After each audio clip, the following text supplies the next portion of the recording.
Hi guys and welcome back to my channel. Ngasi aigi blog se room makeover room makeover tawbagi oidoine. Haiba means akoigi kaino do waiting room do adu to hana moina kai haini akoigi pen rang machu do purple sangi bagi nate purple nate violet sorry violet sangi ba hojiti akoi dada luhong da sangi bane ba dada luhong da sangi ne hojiti kuiram ni na wall ka tang dal loire ba ko color da adu dal loire ba tu ta aina wallpaper chain bane adu wallpaper chain ba do adu do nap pagi oidone habati wall do adu nap pagi ai nap chingai gi du adum ucharake adu ga nap loi bagi du adum ucharake haitare ko ando phase me amnu comment ta pibir o adu maman ke ga do adum haijarake ado pochu yam phaiye ado ko ado phajabani na aina sum nap ke na khan bagi sum nap pani ado nap pai si loi di pura completely loi shinri ko ado itaraga di me am adum baba hawe ka tawraga khudi thawai tawraga pulap nap pudoine ado video se me makha ta na dum yeng mina se di makha de kum se nap purasi ko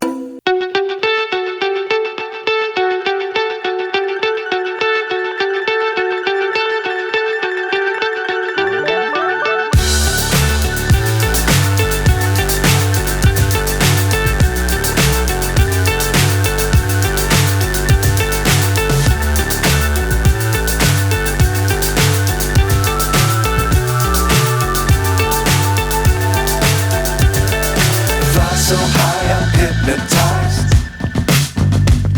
What's up is down, what's left is right. Chasing stars.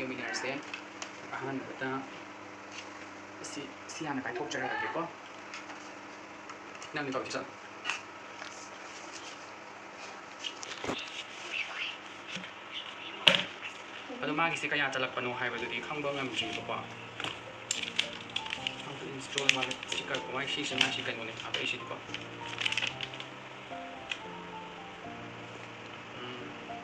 na budi sila mai kaya jalino se pe ro se ko kaya jalino se amma mai manga ne mai manga ni ma ko hai ta si sumai oi doi mai oi de du wallpaper se loina budi chak mana ram doi ne di kai no to gi hai ba di to ta sing si su bo loina ma sing ma de kai no room ma ta ni oina chien ba ni ko budi chak mana ram doi ne ba mana ba budi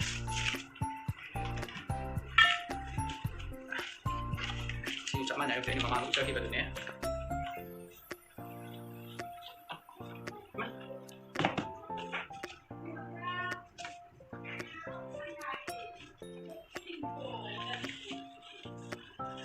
Noi mai si maman dum haijara ke ko hadi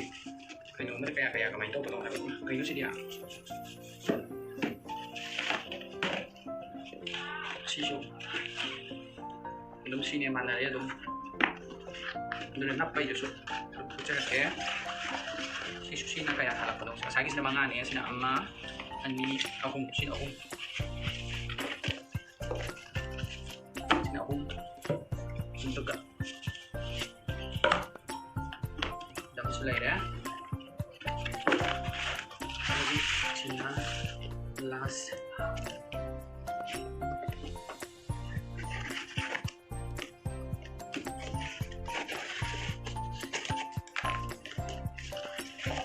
magaling ya minuy mana pag natin eh kasi ito makon manin ko ada roll lang din kasi sumay na sang ba natin ko pa di may sang kasi ito tema lumay si maman ay jarak ya mamal se kaya ano si oi ko ko ani si da ko siguro ani na dito total ako mo wala pero ako mo ko mga mama lumayan ko iba ado sida si ani sida lupa lising ani gani chatuka something mo lumayan ko ani sida ko chatuka pula kontra na lumayan ko gani ado ka si ani sida lumayan kapti mari ni ba mai mari lai mo che ado sida lumayan lupa lising ani ga chatuka something na lumayan ko ni ado ni ado sumai lai da mai ko che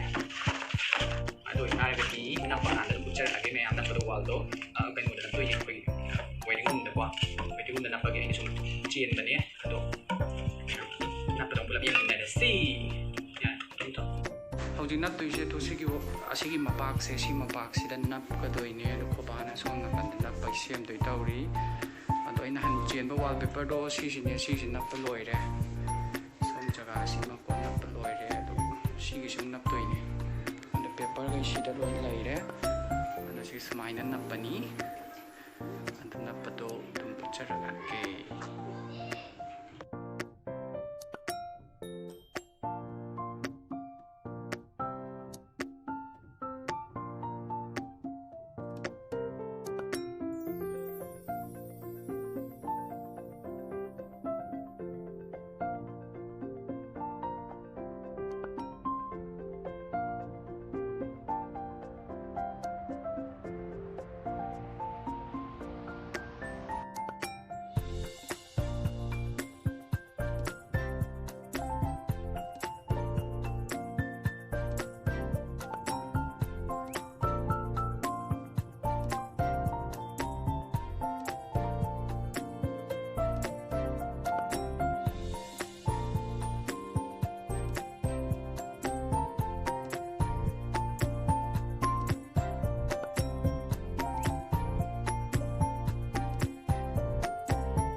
막살때 징들에 영원 나빠도 정말 징들 하도 뭐 야래 야도 하도 어려 야래 나빠 그러면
ꯃꯌꯥꯝ ꯁ꯭ꯋꯥꯏꯐꯥꯎꯗꯤ ꯑꯗꯨꯝ ꯂꯣꯏꯁꯤꯜꯂꯛꯑꯦ ꯑꯗꯨꯕꯨ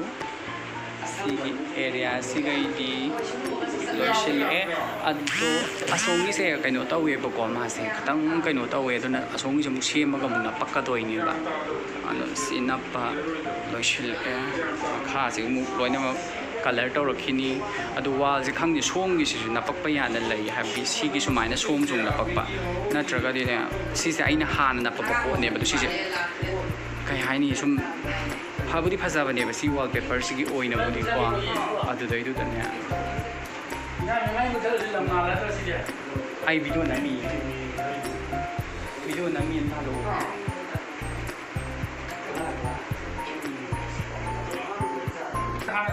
ꯑꯗꯨꯅ ꯑꯁꯣꯝꯒꯤꯁꯦ ꯈꯛ ꯉꯥꯏꯔꯦ ꯑꯗꯣ ꯑꯁꯣꯝꯒꯤꯁꯦ ꯑꯃꯨꯛ ꯅꯞꯄ ꯂꯣꯏꯔꯒ ꯍꯣꯔꯦꯟ ꯀꯝꯄ꯭ꯂꯤꯠ ꯂꯨꯛꯇ ꯎꯠꯆꯔꯛꯑꯒꯦ ꯃꯌꯥꯝ ꯍꯩꯕ ꯍꯩꯇꯕ ꯑꯩꯅ ꯅꯞꯈꯔꯦ ꯃꯌꯥꯝ ꯅꯞꯄ ꯂꯣꯏꯔꯦ ꯍꯧꯖꯤꯛꯇꯣ ꯑꯗꯣ ꯁꯣꯝꯗ ꯃꯆꯦꯠ ꯈꯤꯇꯪ ꯋꯥꯠꯂꯤ ꯁꯤꯁꯦ ꯁꯣꯝꯒꯤ ꯋꯥꯜꯄꯦꯄꯔꯁꯦ ꯑꯁꯤ ꯑꯣꯏꯅ ꯅꯞꯄꯒꯦ ꯑꯗꯣ ꯁꯤ ꯅꯞꯄ ꯂꯣꯏꯔꯦ ꯑꯗꯨꯒ ꯁꯣꯝ ꯅꯥꯀꯟꯒꯤꯁꯦ ꯋꯥꯜꯄꯦꯄꯔ ꯑꯩꯅ ꯅꯍꯥꯟ ꯍꯥꯏꯕꯗꯣ ꯑꯗꯨꯗꯨꯅꯦ ꯑꯗꯣ ꯁꯤ ꯐꯨꯜ ꯅꯞꯄ ꯂꯣꯏ ꯂꯣꯏꯔꯦꯀꯣ ꯂꯣꯏꯔꯦ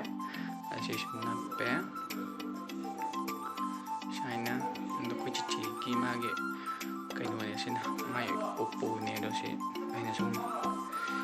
ꯅꯞꯁꯤꯜꯂꯦ ꯑꯗꯣ ꯂꯣꯏꯔꯦ ꯁꯤ ꯃꯉꯥꯏ ꯃꯌꯥꯝ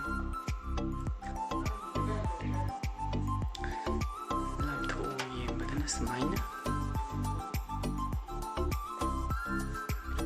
ꯑꯣꯏꯔꯦ ꯑꯗꯨ ꯁꯦꯝꯗꯕ ꯌꯥꯝ ꯋꯥꯠꯂꯤ ꯁꯦꯝꯃꯀꯥꯟꯗ ꯑꯃꯨꯛ ꯃꯌꯥꯝ ꯑꯗꯨꯝ ꯇꯞ ꯇꯞꯅ